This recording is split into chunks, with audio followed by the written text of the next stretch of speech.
So now we move on to the last talk of FSE this year.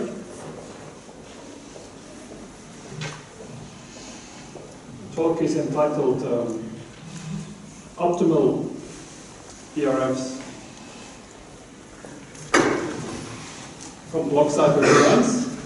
It's joint work between Bartmanning, by the way, it's Bartmanning's fourth talk at this conference, and Samuel Neves, but Samuel will give the talk.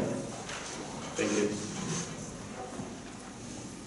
So I tallied the lightweight Blockciphers published in the last 10 to 15 years, and this is more or less a breakdown of the block sizes. And we can see a pattern here, even if this is not particularly accurate.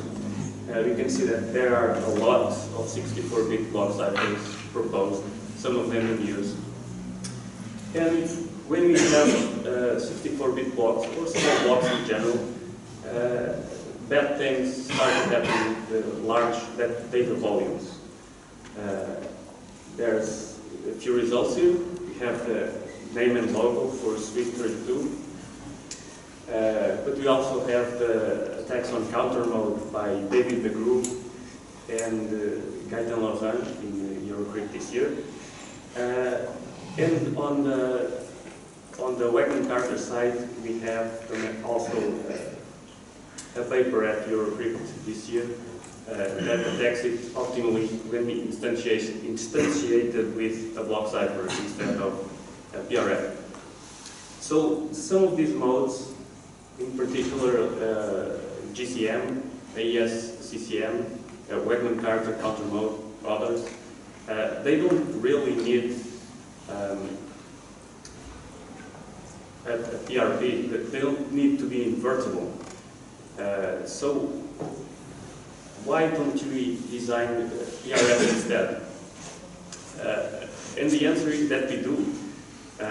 We either design permutations that are large enough that it won't matter, the birthday problem, or we design truncated or XOR permutations. Those tend to have a performance overhead. Or lately we design applicable block ciphers, which are kind of a permutation, kind of a PRF, depending on what's convenient. But fundamentally, all we know how to design are permutations. And when the researchers try to get creative with designing non-invertible round functions, it doesn't tend to work too well, because non-invertible round functions tend to lose information, and controlling that loss of information is very difficult. So it's usually better to stick with permutation designs, even when we don't want invertibility. So the question is, can we design PRFs without either a performance a hit or a security hit by some kind of birthday bound? And the answer is yes, of course.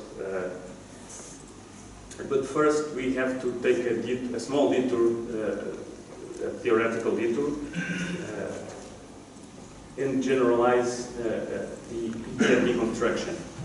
We proposed EDMD last year at Crypto 2017, and this is a construction that transforms a pair of permutations into a PRF.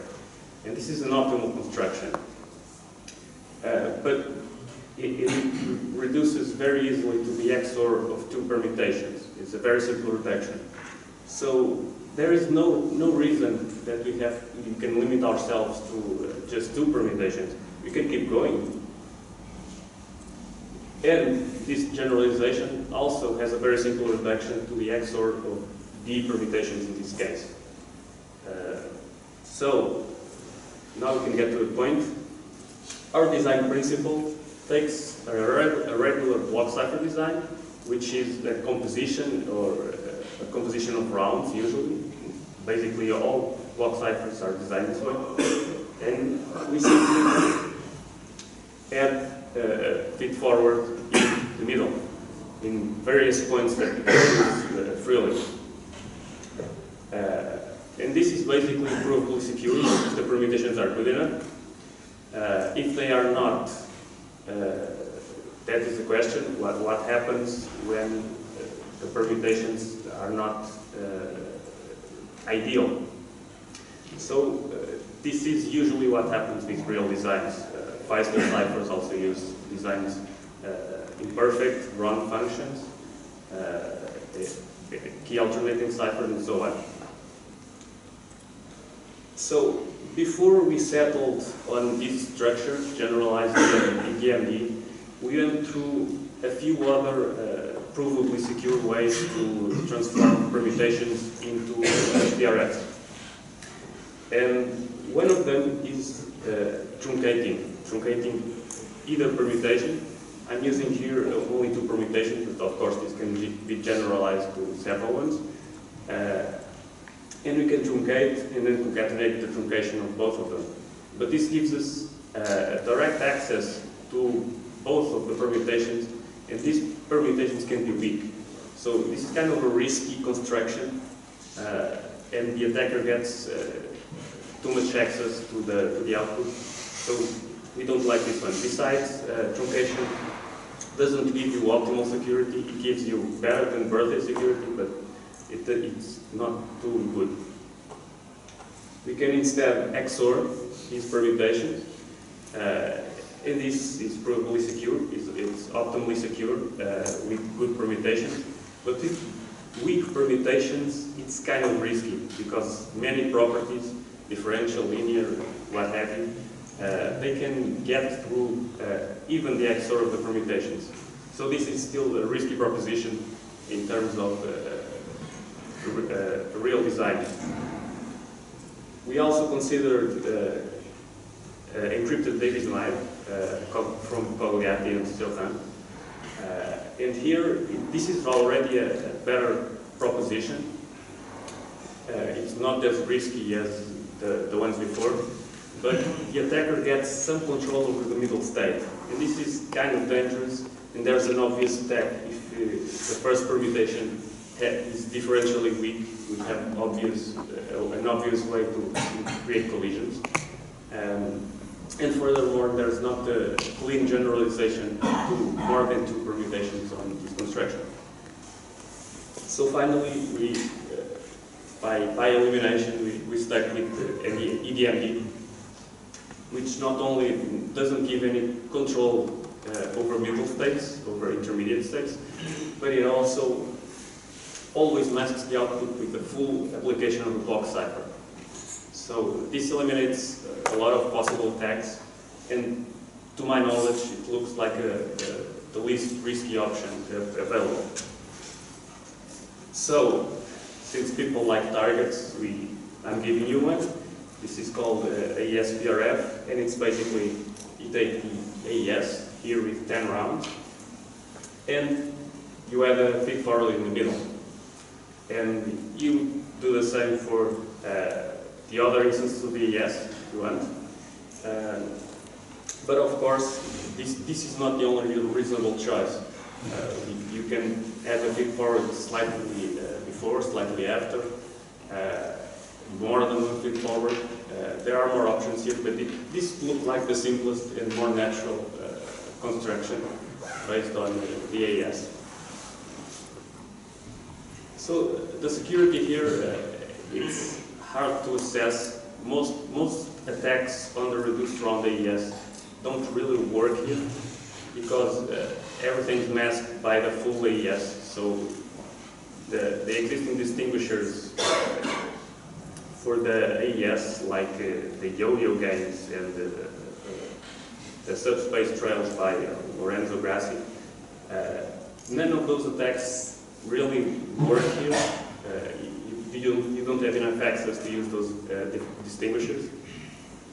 So what we tried instead was to break unbalanced versions of the PRF, where we have the feed forward either too early or too late.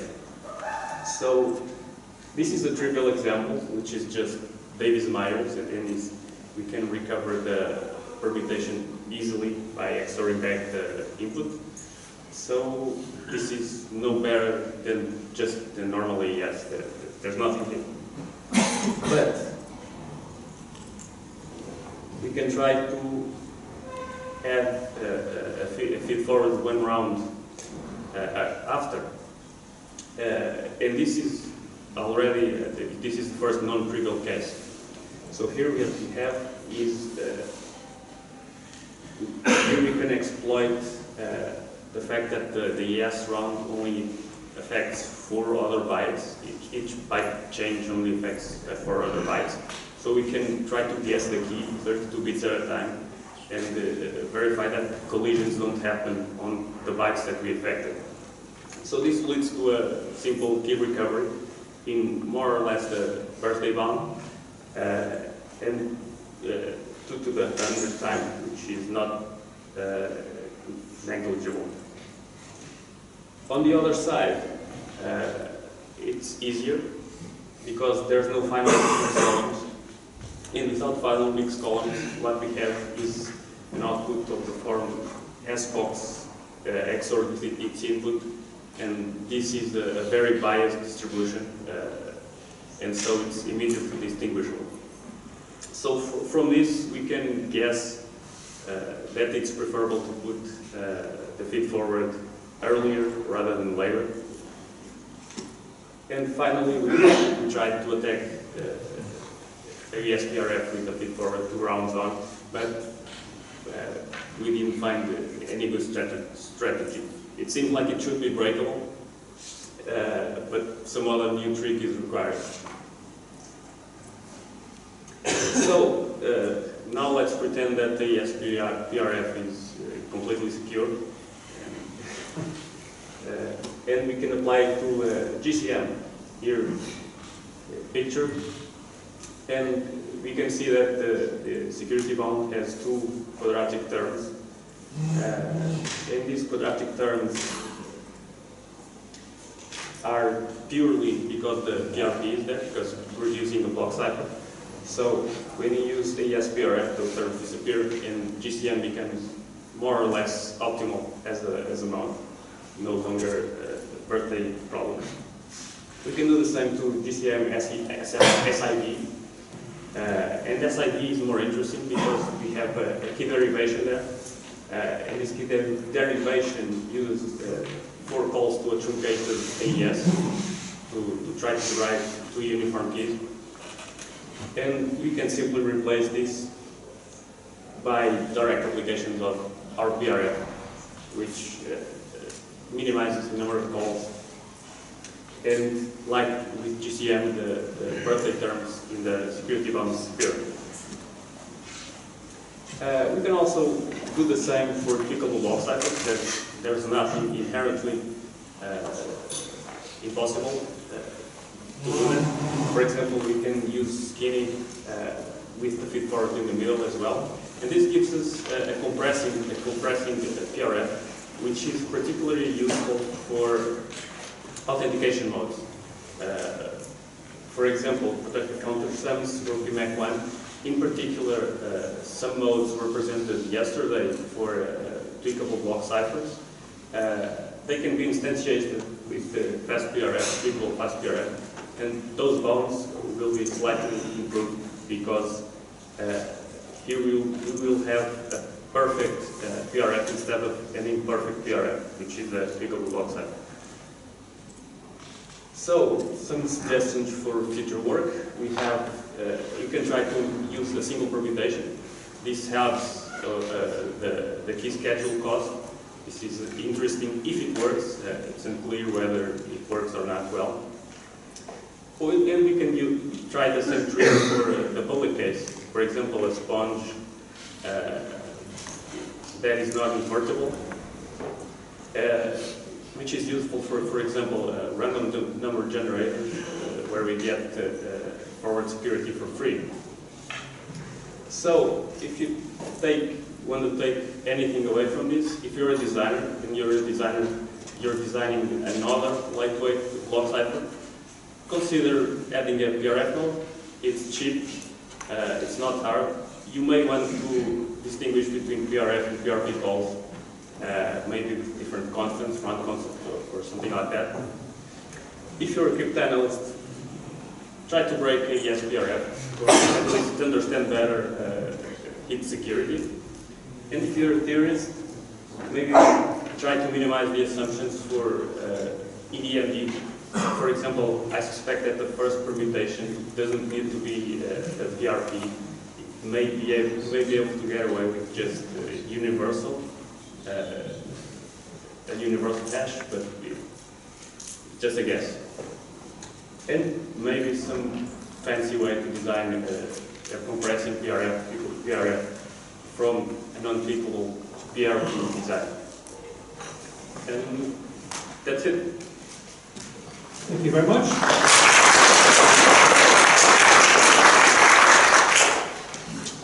Any questions for Samuel?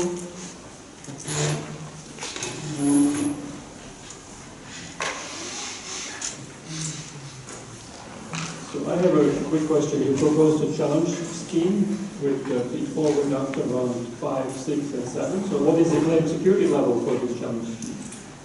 Well, the claim security level is indistinguishability better than the generic attacks on the XOR permutation, which are Q/2 to the M. Anything better than that, or any kind of key recovery, anything like that, is a valid attack. Okay, thank you very much, and let's thank all the speakers of the session.